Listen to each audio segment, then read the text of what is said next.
লঘুচাপের বর্ধিত অংশ বঙ্গোপসাগর পর্যন্ত বিস্তৃত থাকায় সারা দেশে তাপমাত্রা কমে গেছে। আগামী 5 দিন পর্যন্ত সারা দেশেই বৃষ্টি হবে বলে জানিয়েছে আবহাওয়া অধিদপ্তর। ঢাকা সহ দেশের বিভিন্ন স্থানে গতরাতে এবং আজ ভোরেও বৃষ্টি হয়েছে। এতে স্বস্তি ফিরেছে জনজীবনে। আজও 8 বিভাগেই বৃষ্টি হবার পূর্বাভাস দিয়েছে আবহাওয়া অধিদপ্তর। সেই সাথে কোথাও কোথাও বজ্রপাত ও শিলাবৃষ্টি হতে পারে। কানিজ নুসরাতের প্রতিবেদন।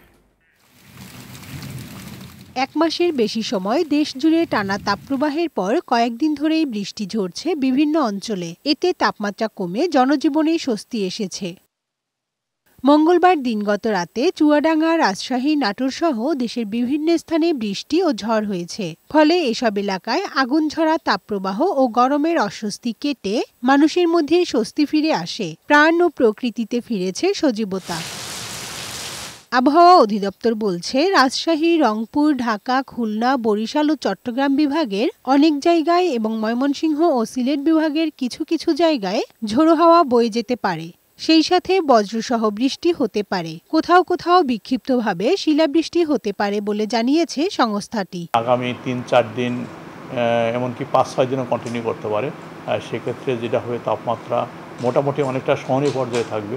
হয়তো কোনো কোনো জায়গায় বিক্ষিপ্ত হয়ে তাপমাত্রা একটু উঠতে পারে, বিশেষ করে আপনার রাজশাহী এবং খুলনা অঞ্চলে এবং রংপুর অঞ্চলেও। আগামী 5 দিনের আবহাওয়ার পূর্বাভাসে বলা হয়েছে, বৃষ্টি অথবা বজ্রসহ বৃষ্টিপাতের প্রবণতা অব্যাহত থাকতে পারে।